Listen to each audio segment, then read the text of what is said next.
Well, good morning and welcome to the Sunday show on Africa Independent Television, AIT. My name is Obia Ajuro.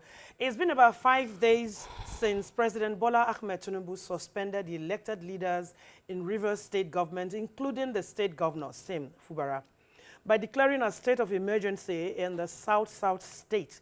Consequently, the president also swore into office former Chief of Naval Staff, Ibok Ikwe Ibas, as the appointed sole administrator of the state. These actions sparked several reactions at various quarters and perhaps have remained on the front burner of national discourse. During the week also, news filtered into that the electorate in Kogi Central began a process of recalling their suspended Senator Nathasa Akpabio. It is clearly as an interesting time in Nigeria's political space and history. On the show today, we shall be addressing another critical topic away from politics, but very vital to our existence. But before then, permit me to welcome my one and only sweetheart, my associate anchor. Good morning. You're permitted. How was your week? Well, it's been beautiful. How about you? Oh, well, sweet. Okay. You're welcome. Thank you. Well, good morning, and it is indeed interesting. And of course, the time in Nigeria's history, especially at a time when the nation's democracy is adjudged to have come to an age. The 2027 general elections is approaching, and political class have clearly begun strategizing, perhaps some instances outdoing their perceived or prospective rivals.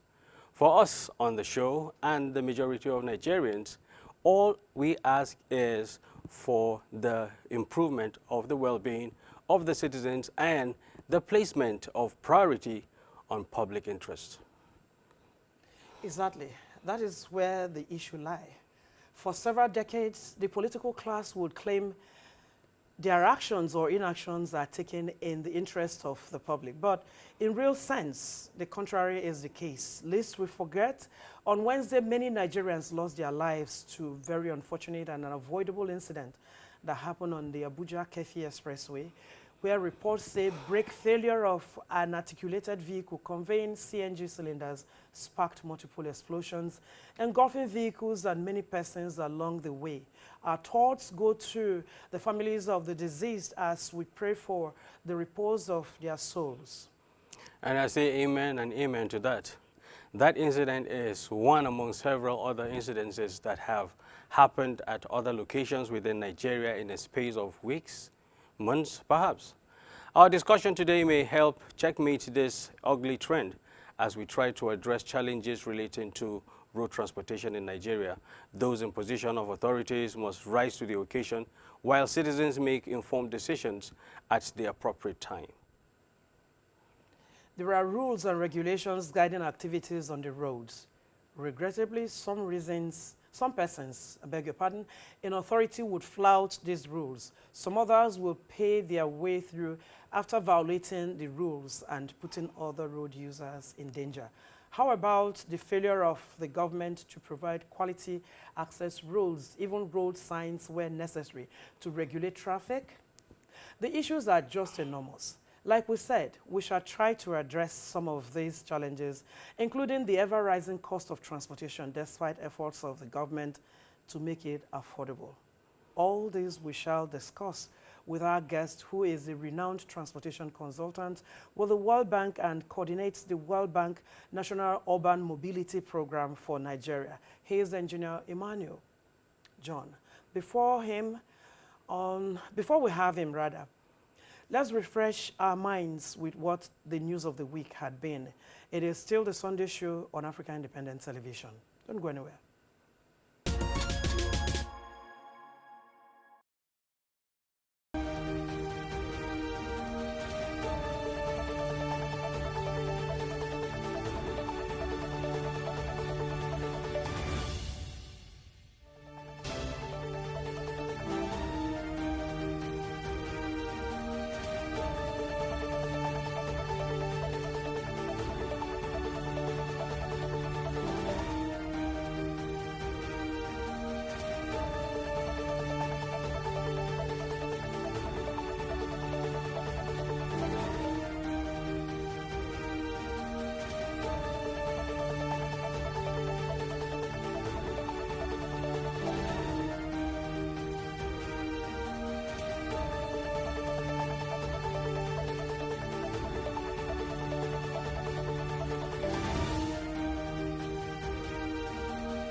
Grab your seats and join us on the most fascinating 60-minute infotainment journey, showing on your favorite TV channel, Africa Independent Television, AIT. Analysis on topical national issues, news, sports, and entertainment are on the menu. It's a show you do not want to miss. It is The Sunday Show.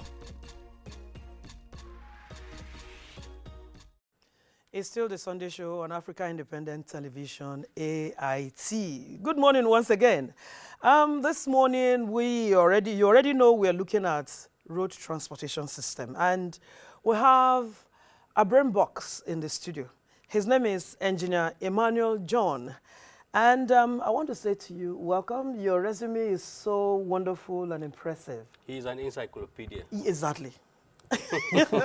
So you're very welcome. Thank so you now I very want to much. begin by asking you to define the road transportation system in Nigeria.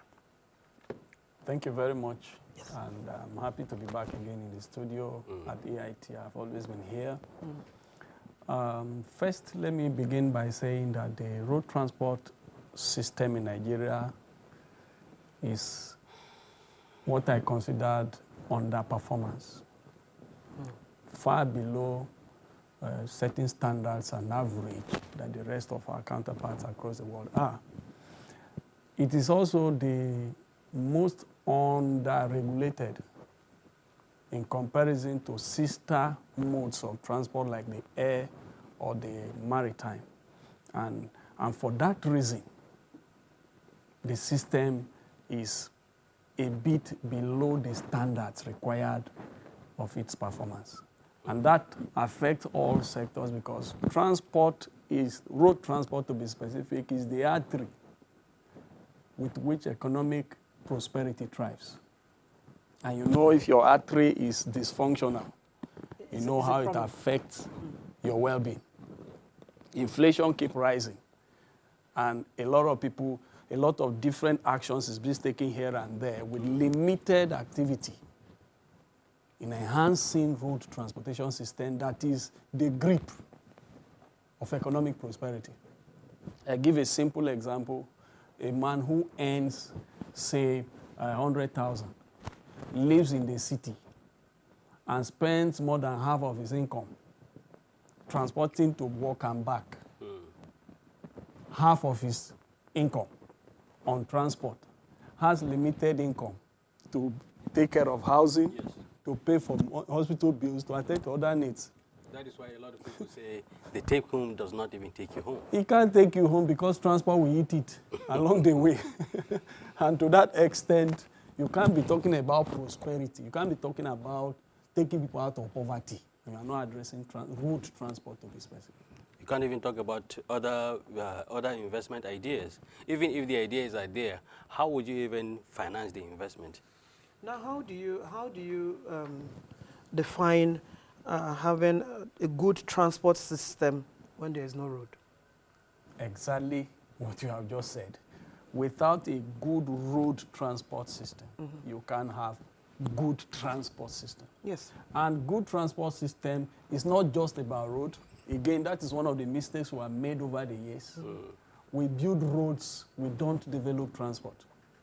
Road and transport are two things. Of course, road is a cardinal part of transport, but transport is bigger than road. And this is where we expatiate more on that? Yes, now, I was going to ask you. This is the explanation. You have constructed road, but you need something to move on the road, the vehicle.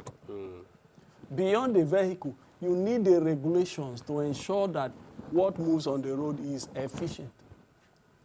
You also need maintenance services that enables efficient movement, that enables the man who can't afford a car to be on the road. But all of those don't exist. We have lots of, totaling, we have about 204,000 kilometers of road in Nigeria. And the maintenance level is very poor. But beyond that is that we don't have transport. What we have is road construction. Whose responsibility is it? Now, this is also part of the problem. The institutional framework for effective transport system in Nigeria in terms of road It's not there. And I can describe the challenge. If you go to aviation, for instance, you have a regulatory authority called NCAA that regulates all other agencies and activities within the aviation sector. If you go to maritime, you have Shippers Council that regulates every other activities within the maritime sector. On road, who does that? There is Ministry of Transportation. Just as there is Ministry of Aviation. Okay. E8, there is an agency. Maybe they have a National Union of Road Transport Workers. Now, so this brings us to the fact that the challenges in the road transport must begin with setting up the proper regulatory institution to drive the change that we need. So there's an absence in the There is institutional... absence of the institutional framework. Not totally absent because the Minister of Transport is there as the big umbrella, but shouldn't be the one directly involved in the day-to-day development of transport on the road. Unfortunately, that does not exist and nobody exists. It's a vacant space. That's why I can just wake up today, buy a truck and put on the road. I don't need to see anybody. I don't need to register anywhere. I just need to buy plate number, put, and register my vehicle, and then I enter the road. And that is one of the reasons why I think the roads are also, they easily go bad. Exactly. Because some of these trucks carrying, heavy-duty trucks, carrying petrol, carrying other goods and whatever, apply these roads that they do not, those roads do not have the capacity for such kind of vehicles. First, the vehicles, for those trucks you are talking about, one of the big issues is that nobody regulates them, like I said. And on that basis, vehicles with inappropriate sizes, carrying loads beyond their sizes, vehicles, one of the statistics far back, which the Federal Road Safety Corps gave, is that 90% of the trucks on our road are 30 years old and above. Where do you find that? Which country? And in any case, which other country do you find a vehicle leaving, a truck leaving Lagos and going to Maiduguri? You don't find such long distance for trucks. And then there are no special roads constructed for them. It's the same road meant for the small vehicles that they use. So you can expect that the roads will always get spoiled because these vehicles are not meant for Ministers have always been appointed for Ministry of Transportation. Yeah. How come none of them have found it necessary to create these agencies or initiate the idea to Mr. President, whether since 1960 till date? How come? What is missing? Thank you. I will discuss that from two perspectives. The first perspective is the fact that Nigeria is one of the few countries where road construction is different from road transport in terms of the agencies. And where such disparity exists, like Ghana, like South Africa, where the road construction is in a separate ministry from road transport as an agency, which is the Federal Ministry of Transport, for instance. One agency must be answerable to the other, must take instruction from the other to do its work. In our case, both agencies are at par. Nobody can tell each other who must do what. And so that creates a barrier between road transport policies and road construction to match the policy. That's one. The second one is road safety. If you go to the aviation sector, NIMASA, NCAA, which is within the ministry, and the, what we call the Accident Investigation Bureau is within the same ministry. That makes regulatory framework easier and makes cross-cutting issues easier to deal with. If you go to the maritime, you have NIMASA, all within the same ministry. It's easier to manage. If you come to the road, Federal Road Safety Corps is not answerable to the ministry. It's answerable to the presidency. It is an agency on its own. It's an agency on its own. So you discover that those lack of effective institutional framework is something for what we have. Now, coming to the specific question you ask, why the ministry have not thought of. the issue is we don't see transport, road transport, as the issue to deal with. What we see is aviation. What we see is maritime. When it comes to road, any of this is they are doing their work. Anybody who wants to travel can go and find whatever. But where effective and solution-based action is required is the road transport. To do that, agencies, I have had to write severally to the Federal Minister of Transport. I've written to far back when Idris, this minister from Bauchi, was the Minister of Transport. I wrote to him, he invited me, we had conversation. I wrote a book on transport, and I emphasized these issues. He forwarded the book, and I was looking forward to creation of relevant agencies that will enhance the road transport. That didn't work. When Amechi came in, I wrote a long letter specifying that road transport can never change under current scenario. And we had back and forth. I was invited, we had talks. One of it led to the creation of the road transport in the ministry for the first time in 2014. Before then, there was no road transport in the ministry.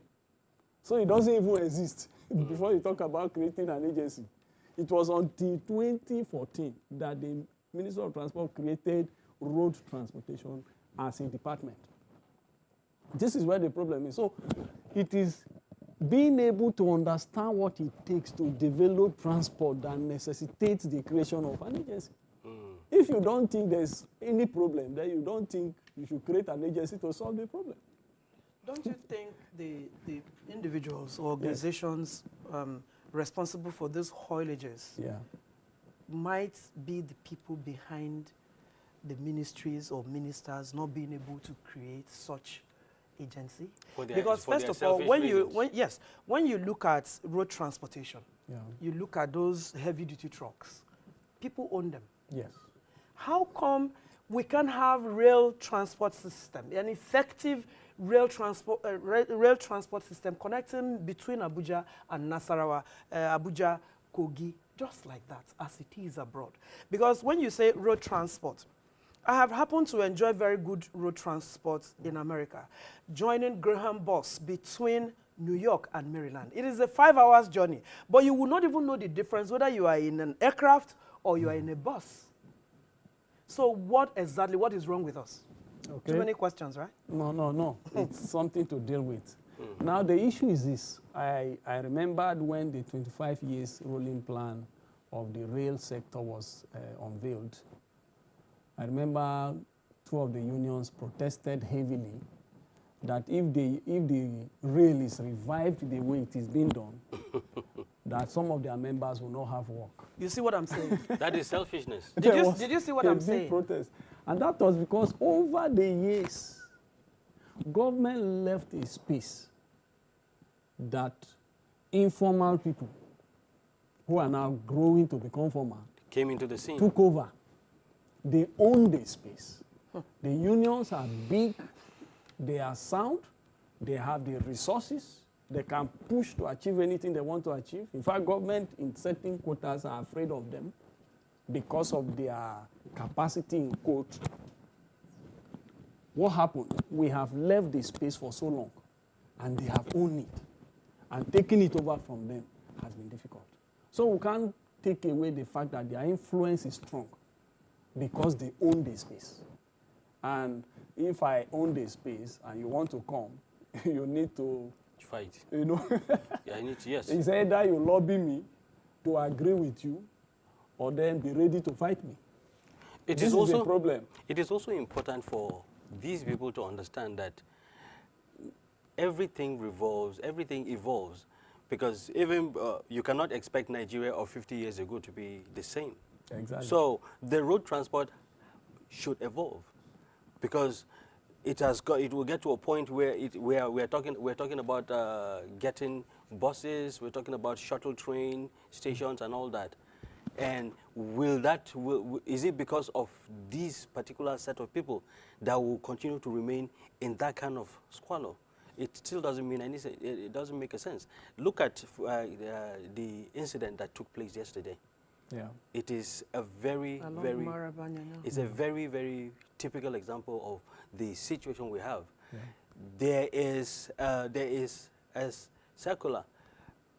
Articulated vehicles are not supposed to move around that particular time, that time frame. Yeah. But that particular vehicle was on that road at that point. Has anybody been relieved of his job? So the issue because is of that? who enforces What? the circular? That is it. And does any agency truly have the capacity to actually do that at the moment? Maybe no. So then Are you kidding? you are dealing with an agency, I mean an informal system that is well grounded in their business for decades. And dealing with them must take certain subtle force to get it achieved. That's why I said part of the problem we have in this country is poor enforcement of systems. We have too many laws with nobody Enforcing. or limited organizations enforcing them. If you improve safety, let me give this simple example that will help you. I was in Paris a few years ago, 2011 or so. I crossed the road. I met a policeman standing there. pay. I don't know whether dearly. he came there because he saw me or pay he dearly. was there before I arrived. And then he asked for my passport. And I asked him why. And he said, you just jaywalked. So I asked him, what is jaywalk? Because I didn't know what it means, jaywalk. He said, you just crossed the road where you should not cross. So I handed him my passport. And he said... He has arrested you. And he brought out a tablet. He wanted to begin to write. I said, please, I just came. I came just yesterday. You can check my passport. You see the date I came. This is my first time here. He said, okay. He opened and confirmed that I just came yesterday. He said, well, because this is your first time, you are pardoned. But if you commit this kind of offense anywhere across France in the next 3 years, you will pay the old one plus the new one that you commit. And so I asked, what is the offense? And it's 109 euros. That's a lot of money. Euros in Nigeria of today is about 200,000 for crossing the road where I should not cross. Can you tell us about your experience? Now, in Las Vegas. just to finish that, after that experience, if I go to Paris, I've been to Paris maybe about 5-6 times, I behave like an egg that was not break. I mean, Look at my own case. This is the enforcement system we are lacking. Yes. My very first time of going to America, my training was in Las Vegas. And my hotel is just like this place where my office is. And then the eatery is opposite my chairman's house. And I needed to, like our usual way, sharp. I needed to cross to go get the football. A spirit said to me, look around and see whether anybody is crossing.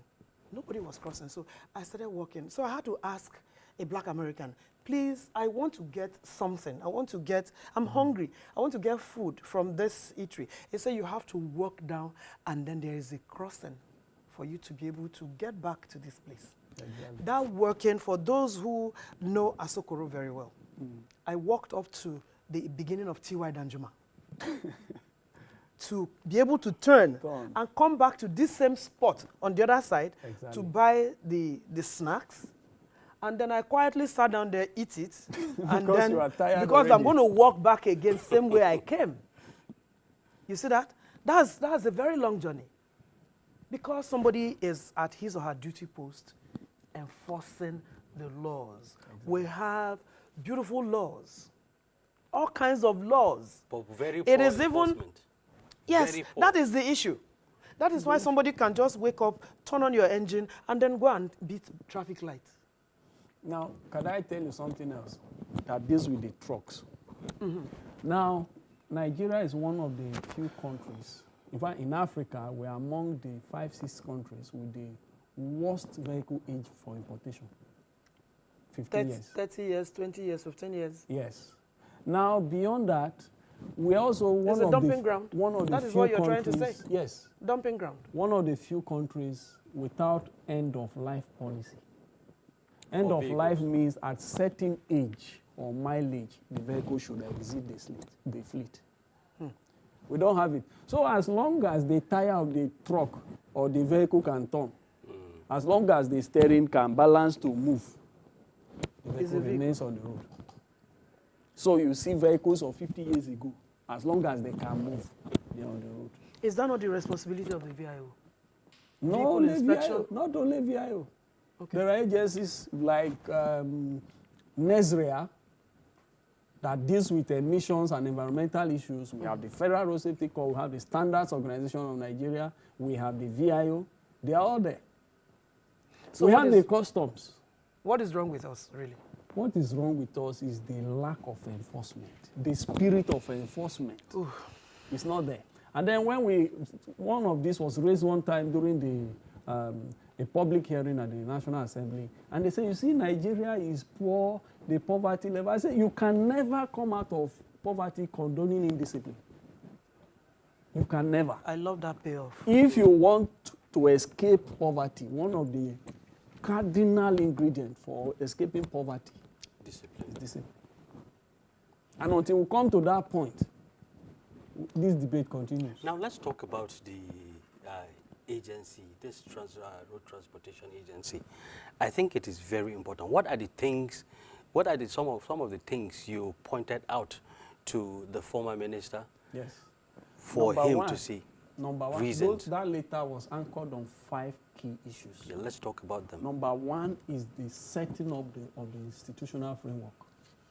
We need proper institutions that will guide to develop the transport system in Nigeria. If you go to Ghana, they have the Ghana Highways Authority. You have the Ghana Urban Roads Authority. You have the Ghana Road Safety Authority. You have the Ghana, all of that to ensure that the road is fully covered. The road transport system is properly guided and developed.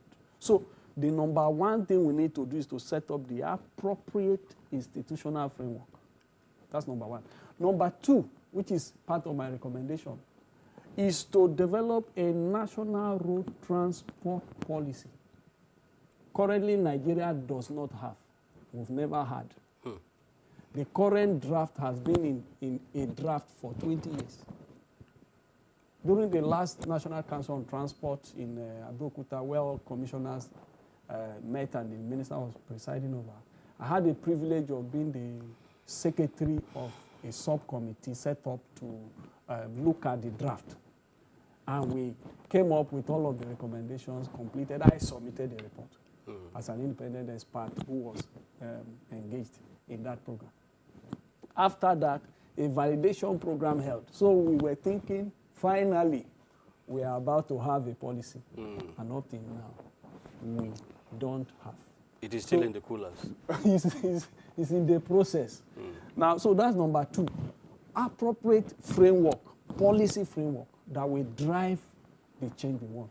Number three is that you can't be budgeting for road and not budget for transport. Road is just a component of transport.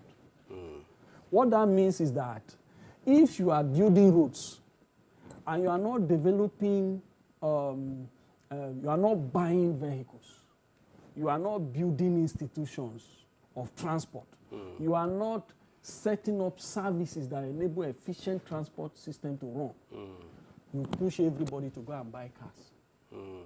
And that will result into the congestions that we already have. Very soon, Abuja will be like Lagos. You If can not leave your worse. house. If not worse. So, if you are dealing with road construction, you need to develop transport, which means stop. In fact, in specific term, I told the government, stop buying buses and giving to private sector to run. Give to union, give to buy buses and give to private companies to run. They are doing their business. They are not developing transport. It is their business they are after. What do? Develop institutional framework like the BRT system in Lagos. Develop effective rail system like Lagos is doing as an independent state. Fund states to do that because transport is not about a state. It's about people and the economy. Okay? So we need to develop transport as much as we are building roads. Even though the pace of road building is not also commensurate with the size of the country. That's number three. Number four deal with the monstrous system, the informal monstrous system. Let government own transport. Give a simple example. In Germany, after the Ukraine-Russia war started, they had serious gas problem that led to some countries almost shutting down in terms of their economy. One of the things Germany did was to put flat amount of $9. You pay it per month as an individual that lives in Germany as a citizen. Once you pay that $9, you have access to road transport, to rail, to urban transport. You want to take a train, you want to take a bus, you want to take everyone. As soon as you pay, you have your ticket. For an entire month. Why are they able to do that? Because government is in charge of transport. Government owns transport. Yes, private sector are running it, but government is in charge. We don't have such systems. There's going to be... Even when there is COVID-19, you can't help it. When there's nothing government can do, they can say, okay, we subsidize transport. When you finish saying it, you can't do anything. You cannot be enforced. The time is so short to really... We've actually exceeded 30 minutes because it's just like 5 minutes. Yes, my director has been... Yes, so there's going to be a part 2. Can we do this again, will you have the time for us to do this again next week? I'm happy to do it. Very well. So we will... my take from this particular interview today is you can never come out of poverty condoning indiscipline. Okay, on that note, we want to say thank you to Engineer Emmanuel John. And it's a deal. We'll have a part 2 of this interview for next week. I'm happy to do that. Thank you so much for coming. So we'll know where we stopped, and we're going to continue from there because we have not even touched rail line. You know. Yes. So thank you so much. We'll continue shortly. Don't go anywhere. Grab your seats and join us on the most fascinating 60-minute infotainment journey, showing on your favorite TV channel, Africa Independent Television, AIT. Analysis on topical national issues, news, sports, and entertainment are on the menu. It's a show you do not want to miss. It is The Sunday Show. Wow. It is simply captivating. A lot has been said, and we hope a lot was definitely heard and would be executed. Actions truly need to be taken to make the movement of goods and services a lot easier, clearly, and the government must also continue to strive towards making basic commodities like premium water spirit affordable and available at all times. Let's take you now to an entertainment and, of course, vibes and views. Don't go nowhere.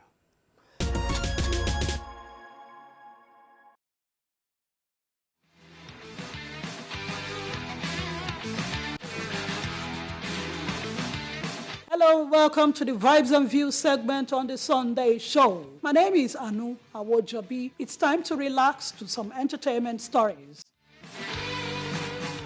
Come and force me to speak.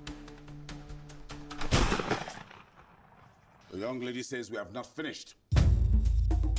Are you worried about a viral, frail-looking picture of ace Nigerian filmmaker Segun Arinze, allegedly posted on Facebook by a lady claiming the actor is battling an illness and in need of financial assistance? Well, you need not fall victim of such financial solicitation, as the Black Arrow actor Segun Arinze has denied anything of such concerning his health, explaining that the said photos were taken from a movie set and do not reflect his current health status. As you can see, I am not sick. I'm fit as a fiddle and of sound mind. Please and please and please ignore all the stories. The picture that you saw making the rounds was taken on a film set. It was taken off a film set, and I don't know why they decided to use it for mischief. I am not in any way sick. So please, and secondly, do not give money, do not donate money. I hear that people are going around asking money for their enemy, not for me. Please, I beg you, don't give anybody any money. Don't donate to anything. Look at me, Segun Arinze, speaking to you live and direct.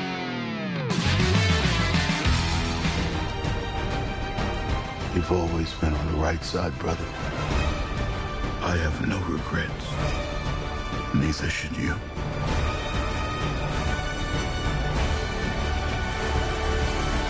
Still on movies, ace Hollywood actor, producer, and the Mission Impossible star, Tom Cruise, would be receiving the highest accolade of the British Film Institute for his creative works supporting the United Kingdom film industry. Hence, the BFI thought it right to honor and celebrate him come May 12, 2025, for his achievements as a fantastic actor and film producer, a career which dates back to the 1980s, which has brought jobs, skills, and training to citizens across the UK.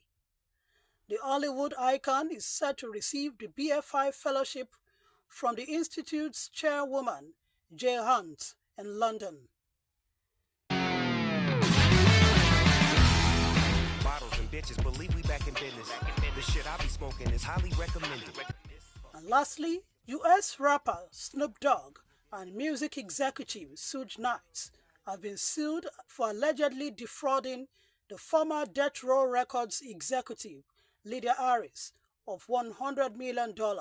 Harris, the ex-wife of Death Row co-founder Michael Harris, has accused Snoop Dogg, Suge, as well as Interscope Records, Time Warner, and Universal Music Group of failing to pay her a $107 million judgment relating to a 2005 court order. Harris had claimed that she invested $1.5 million to help set up Death Row in 1989, but was not compensated when the label started making money. She alleged that all parties named in the lawsuit conspired to keep her from her rightful earnings. She is therefore seeking punitive damages, the recovery of assets owed to her, and a full accounting of the record label's finances. And that's my package for you. My name is Anu Awojobi.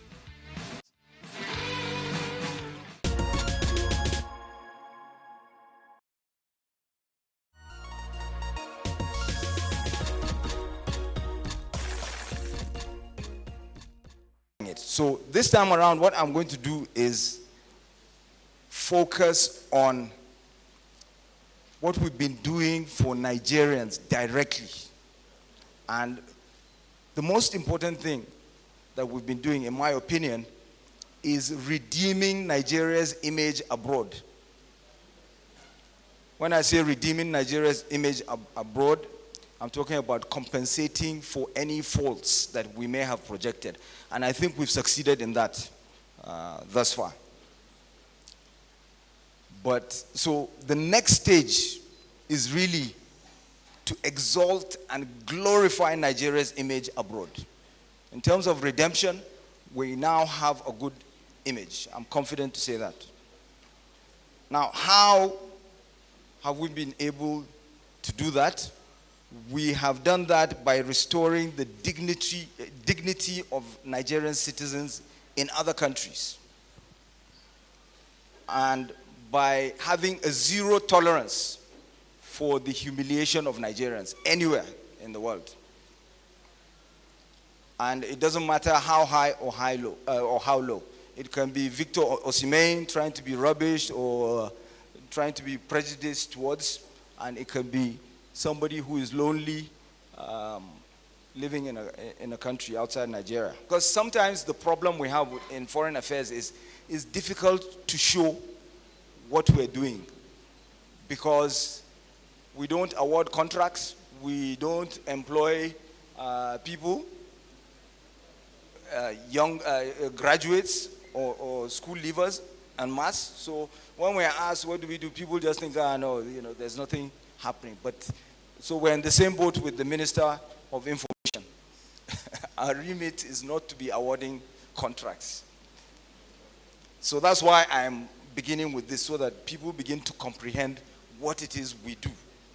And certain things we cannot brag about, because we want to maintain good relations with the countries that we're dealing with as well. Nigeria also always puts forward moral precepts and ethical considerations in the implementation of its foreign policy. And that's why you see us, for instance, voting along with other countries in favor of Ukraine in the United Nations. But at the same time, you also see us standing with Palestine, with Gaza. And even when we do that, it's okay for a country like South Africa, because of its history, because of what it's been through, to be the ones to take Israel to court, the International Court of Justice. But what Nigeria is doing, because of those moral precepts and ethical considerations, is so much also behind the scenes. So people don't know that it was Nigeria that was negotiating the exit of babies, of infants from Gaza to neighboring countries, to Jordan, to Egypt, to United Arab Emirates, so that they will be able to be treated. They can get the treatment that they could not get in Gaza. Of course, this is also a demonstration of the concept of strategic autonomy. We will deal with whoever we want to, whichever country we want to, based on our national interests and based on certain treaty and obligations and agreements that we've entered into, either bilaterally or multilaterally. And that's why, even though we may differ with certain countries, we still find ourselves on the same page on other issues. With the United States of America, we have a very strong relationship. Again, I want to give an example of something tangible that has been done, a refund of certain stolen funds that were taken to the US, impounded, sale of a particular yacht, something that was stuck. It was under this administration that we negotiated for the repatriation of those funds.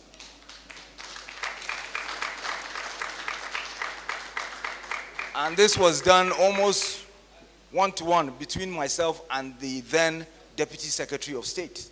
And there was a deadline because they wanted to conclude before handing over because we had put so much pressure. And we succeeded in that.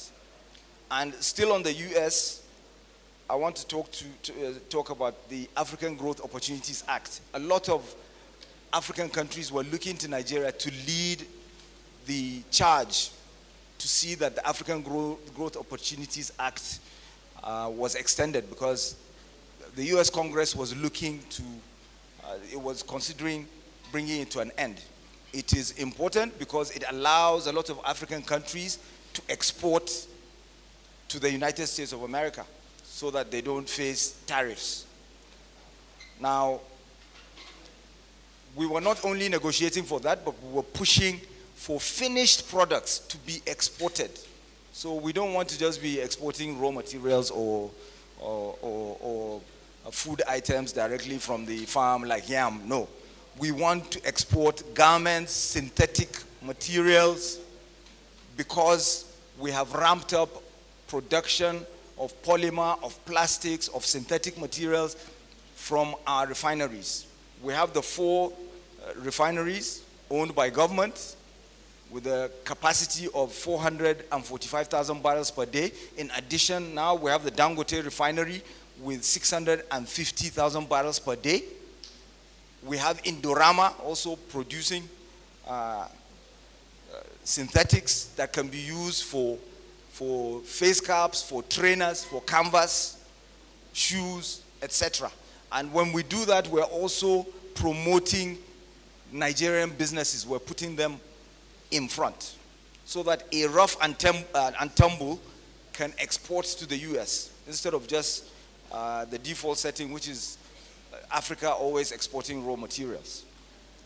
So this is something that we're doing. And of course, when I talk about Indorama, it was under this administration also that the expansion of Indorama's capacity was negotiated and and the investment came through. So promoting Nigerian businesses,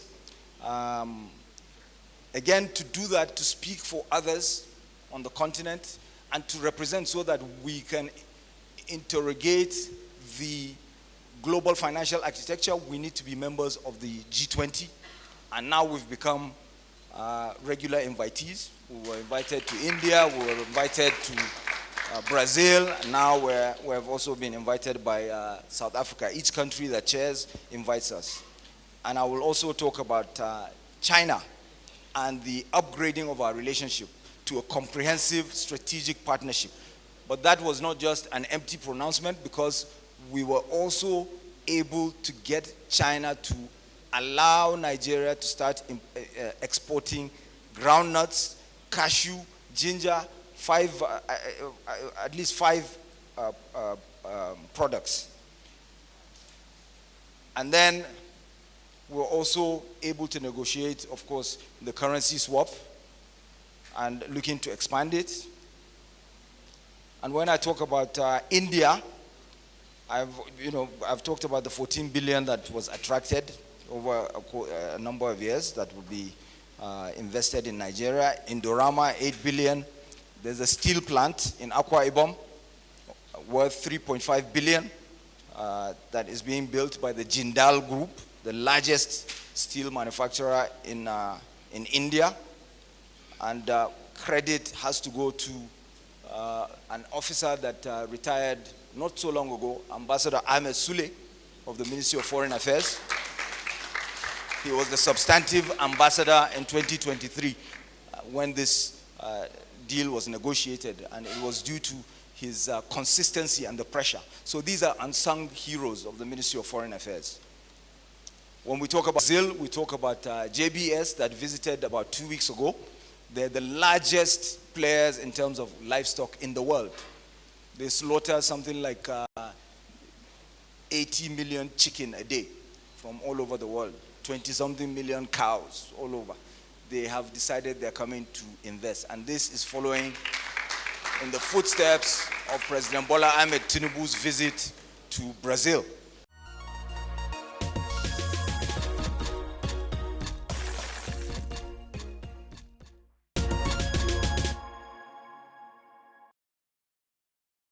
Yes, you're welcome back. It is still your show, our show, the Sunday show on Africa Independent Television, AIT. We really appreciate your followership and engagement through our social media platforms. Keep them coming. Yes, we value it so much as we continue to strive towards addressing those issues that form part of our daily lives. Remember to treat others the way you want to be treated, like my sweetheart treats me here every week and every other day. By next week, we shall return with another interesting edition of the program. Don't go anywhere. Stay with AIT. And I want to say a very goodbye to you. Do have a wonderful week ahead. Yes. And stay safe and stay out of trouble. Exactly.